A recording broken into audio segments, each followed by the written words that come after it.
এটা হচ্ছে গিয়ে মিশর। আফ্রিকার নর্থ ইস্টে অবস্থিত এই আরব দেশটা খুব জলদি পৃথিবীকে শক করে দিতে যাচ্ছে।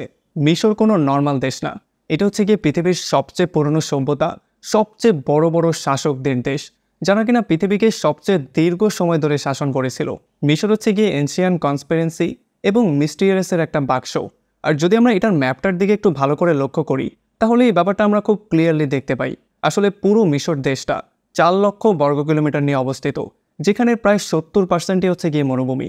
আর এই জন্য মিশরের শুরু থেকে এখন পর্যন্ত এখানে জীবনযাপন করা ছিল সবচেয়ে টাফেস্ট একটা ব্যাপার। আর বর্তমানেও যদি আপনি খুব ভালো করে লক্ষ্য করেন, তাহলে দেখবেন প্রায় 90% জায়গায় মিশরে খালি পড়ে আছে, আর মাত্র 10% জায়গায় মানুষ বাস করে। এখন হয়তো আপনার মনে কোয়েশ্চেন আসতেই পারে যে যদি এতই সমস্যা হয়ে থাকে, তাহলে মিশরে এত বড় একটা এম্পায়ার কি করে দাঁড়া হলো, আর তারা এতগুলো বছর কিভাবে শাসন করলো? এইটার পেছনে সবচেয়ে বড় কারণ দি মাইটি নীল নদ। 4000 কিলোমিটার লম্বা এই দীর্ঘ নদী, যেটা কিনা পৃথিবীর অন্যতম বৃহত্তম একটা নদী। এইটা ছাড়া মিশরীয় সভ্যতা কখনো হয়তোবা মাথা তুলে দাঁড়াতেই পারত না। একটা কথা প্রচলিত আছে, মিশর হচ্ছে গিয়ে নীল নদের দান, আর নীল নদ হচ্ছে গিয়ে মিশরের দান। মিশরের প্রায় 100% জনগণ এই নর্থ সাইডের জায়গাগুলোতে এবং নদীর দুই পারে বসবাস করে। অ্যান্ড সবচেয়ে ইন্টারেস্টিং ব্যাপার হচ্ছে, স্যাটেলাইট থেকে দেখা মিশর হচ্ছে গিয়ে সেই প্রথম কান্ট্রি যাদের পপুলেশন প্যাটার্ন এবং নদীর রুটটা ক্লিয়ারলি দেখা যায়। আর শুধুমাত্র এই নদীর জন্যই সাহারা মরুভূমির মতো এত ভয়ঙ্কর একটা মরুভূমি তাদেরকে চারপাশ দিয়ে ঘিরে ধরা সত্ত্বেও তারা সবসময় দুনিয়ার একটা এগ্রিকালচার হাব হিসেবে ছিল। যখন দ্য গ্রেট রোমান এম্পায়ার শাসন করত, তখন তাদের পুরো 30% খাবার শুধুমাত্র মিশর থেকেই রপ্তানি করা হতো।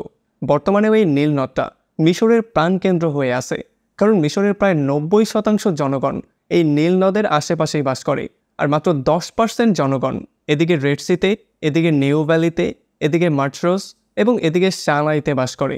আর এই পপুলেশন প্যাটার্নের পেছনে সবচেয়ে বড় যেই কারণ, সেটা হচ্ছে তাদের 80% কৃষি জমি এই নদীর আশেপাশেই অবস্থিত। আর শুধুমাত্র এই নদীটার জন্যই বর্তমানেও ইজিপ্ট রসুন, খেজুর এবং পেঁয়াজ উৎপাদনে পৃথিবীর অন্যতম দেশগুলোর মধ্যে একটা। কিন্তু সমস্যা হচ্ছে মিশরের জনগণ খুবই দ্রুত হারে বাড়ছে। 1920 থেকে 2020 পর্যন্ত মিশরের জনগণ 8 গুণ বৃদ্ধি পেয়েছিল, আর বর্তমানে 2024 সালে এসে মিশরের জনগণ 11 কোটি ছাড়িয়ে গেছে। আর এই জন্যই যদি আপনি শুধুমাত্র পপুলেশনের দিক থেকে হিসেব করেন, তাহলে মিশর হচ্ছে গিয়ে পৃথিবীর সবচেয়ে বড় আরব কান্ট্রি। 2050 সাল নাগাদ মিশরের জনসংখ্যা গিয়ে দাঁড়াবে প্রায় 16 কোটিতে। আর এতগুলো মানুষের জন্য মাত্র 4% কৃষি জমি একেবারেই ফেয়ার এনাফ না। তারা কোনোভাবেই এতগুলো মানুষের খাবার দাবারের ব্যবস্থা করতেই পারবে না। আর তাছাড়া তার উপরে সাপে বড় হচ্ছে ডেভেলপমেন্টের জন্য প্রত্যেকটা বছর ইজিপ্টের কৃষি জমি 2% করে কমে যাচ্ছে। আর এই সমস্ত ব্যাপারগুলো যদি এমন করেই চলতে থাকে, তাহলে 2050 সাল নাগাদ ইজিপ্টের কৃষি জমি পুরোপুরি ফাঁকা হয়ে যাবে। আর এই সমস্যা থেকে বের হওয়ার জন্য মিশরের কাছে মাত্র 26 বছর সময় আছে। বর্তমানে মিশরের প্রায় 70% খাবার দাবার বাইরে থেকে ইম্পোর্ট করে আনা হয়, যেটার জন্য তাদের ইকোনমির উপরে একটা বিশাল বড় ইম্প্যাক্ট পড়ে।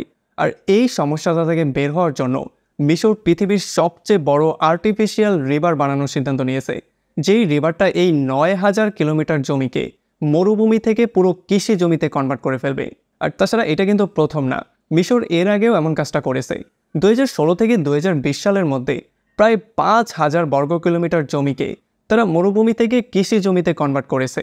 2021 সালে প্রেসিডেন্ট সিসি এই ডেল্টা প্রজেক্টের অ্যানাউন্স করেছিল, যেখানে তারা বলেছিল নীল নদের সাহায্যে তারা এমন একটা আর্টিফিশিয়াল রিভার বানাবে যেটা এই পুরো জায়গাটাকে কৃষি জমিতে কনভার্ট করে ফেলবে। আসলে নীল নদ উগান্ডার ভিক্টোরিয়া পার্ক থেকে শুরু হয়ে নর্থ ইস্টের আফ্রিকা পুরোটা ক্রস করে মেডিটেরিয়ান সি এর সাথে গিয়ে কানেক্ট করে। এখন হচ্ছে এটা, এই নীল নদের পাশ থেকে একটা ব্রাঞ্চ ক্রিয়েট করে পানিগুলো অন্য একটা জায়গায় ট্রান্সফার করা হয়, যেটাকে বলা হয় রোজেটা ব্রাঞ্চ। আর সবচেয়ে বড় ব্যাপার হচ্ছে এগুলো হচ্ছে ওয়েস্ট ওয়াটার, যেগুলো ক্ষেত থেকে এই পর্যন্ত আসতো, আর পরবর্তীতে এই লাইনের মাধ্যমে সেগুলোকে সমুদ্রে পাঠিয়ে দেওয়া হতো। এখন মিশর করছে এটা, এই পানিগুলোকে মেডিটেরিয়ান সি এর মধ্যে না ফেলে এগুলোর মাধ্যমেই একটা আর্টিফিশিয়াল নদী বানানো শুরু করে দিয়েছে, যেটা লাইনটা এই রোজেটা ব্রাঞ্চ থেকে শুরু হয়ে মেডিটেরিয়ান সি এর একেবারে কোল ঘেঁষে 50 কিলোমিটার যাওয়ার পরে নীল নদের এই যে এসে এটা শেষ হবে। আর এখান থেকে 10 মিটার করে 3টা পাইপের সাহায্যে এই সমস্ত পানিগুলো এখান থেকে 64 কিলোমিটার দূরে এই আলহামা ওয়াটার পাম্প পর্যন্ত নিয়ে আসা হবে। আর এখানে প্রায় 7.5 মিলিয়ন কিউবিক পানিকে পরিষ্কার করা হবে, যেগুলো পরবর্তীতে ক্ষেত খামারে ইউজ করা হবে। আর তাছাড়া অন্যদিক থেকে নীল নদের এই জায়গা থেকে পাইপের সাহায্যে সরাসরি পানি খেতে নিয়ে আসা হবে। আর এমন করেই এই পুরো এরিয়াটাকে 2টা পাইপলাইনের সাহায্যে পুরোপুরি গ্রিনে কনভার্ট করে ফেলা হবে, মানে কৃষি জমিতে কনভার্ট করে ফেলা হবে। আর শুধুমাত্র এই কাজটা করতে পারলে মিশরের পুরো কৃষি জমি 23%-এরও বেশি বৃদ্ধি পাবে। আর যেহেতু এটা সমুদ্রের কাছে, এই জন্য এই জমিতে যতই ফলমূল উৎপাদন করা হবে, এগুলোকে খুব সহজেই এই সমুদ্রের মাধ্যমে অন্য অন্য দেশে এক্সপোর্টও করা যাবে। এই প্রজেক্টের মাধ্যমে কোটি মানুষের খাবারের ব্যবস্থা হবে, প্রায় 50 লাখের মতো মানুষ এখানে কাজ করার সুবিধা পাবে। আর তাছাড়া ইজিপ্টের ইকোনমি পুরোপুরিভাবে চেঞ্জ হয়ে যাবে। এই প্রজেক্টের কাজটা খুবই দ্রুত শেষ করা হচ্ছে। 2023 সালে কনস্ট্রাকশন সাইটের যেই স্যাটেলাইট ইমেজ রিলিজ করা হয়েছে, সেখানে আমরা দেখতে পারি যে প্রায় 40%-এরও বেশি কাজ 2023 সালেই শেষ হয়ে গেছে। 2023 সালের জুনে এখানে ফ্রেশ ওয়াটারও ছাড়া হয়েছিল। আর স্যাটেলাইট ইমেজের মাধ্যমে আমরা এই ব্যাপারটাও ক্লিয়ারলি দেখতে পারি যে এখানে কিভাবে গোল গোল করে সার্কেল করে জমিগুলো বানানো হয়েছে, যেখানে অলরেডি উৎপাদনের কাজ শুরু করে দেওয়া হয়েছে। এখন ওভারঅল বললে এমন করেই যদি কাজটা চলতে থাকে, তাহলে মাত্র 2 বছরের মধ্যে সমস্ত কাজ কমপ্লিট হয়ে যাবে। আর এটা মিশরের চেহারা পুরোপুরি বদলে দিলেও দিতে পারে। অন্যদিকে মিশর এমন কিছু সিদ্ধান্তও নিচ্ছে যেগুলোর জন্য তাকে অনেক বেশি পস্তাতেও হতে পারে। যেমন 2015 সালে ইজিপ্টের গভর্নমেন্ট অ্যানাউন্স করেছিল তারা তাদের ক্যাপিটাল কায়রো থেকে শিফট করে এখান থেকে 50 কিলোমিটার দূরে এই সাহারা মরুভূমির মধ্যে নতুন একটা শহর বানাবে, যেটার কাজ 2016 সাল থেকে শুরু হয়ে গিয়েছে। তবে এই প্রজেক্টের কাজের জন্য মিশর পুরো $58 বিলিয়ন দেনার মধ্যে পড়ে গেছে। আর এখানেই এন্ট্রি হয় ইউএইর। আসলে ইউএই এবং কায়রো একটা ডিল সাইন করে, যেখানে বলা হয়েছে যে রাসেল হিকমা নামের শহরটা কায়রো বানাচ্ছে, এইটা ইউএই তাদের থেকে $35 বিলিয়ন দিয়ে কিনে নিয়েছে। এই শহরের মধ্যে বড় বড় ইনফ্রাস্ট্রাকচার বানানো হবে, যেগুলো হবে দুবাইয়ের চেয়েও অনেক বেশি আকর্ষণীয়। অনেক অ্যানালিস্টের মতে এটা হবে দ্বিতীয় দুবাই।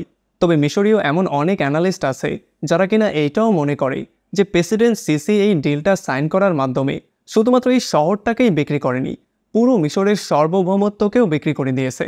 তার মানে এখন ইউএই যেটা বলবে মিশরকে সেটাই করতে হবে।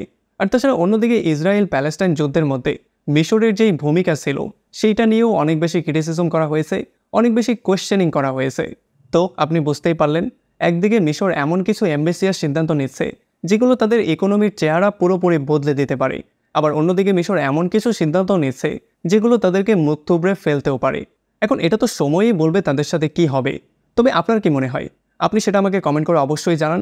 ভিডিও ভালো লাগলে লাইক অবশ্যই করে দেবেন, আর আমাকে নতুন দেখলে অবশ্যই সাবস্ক্রাইব করুন।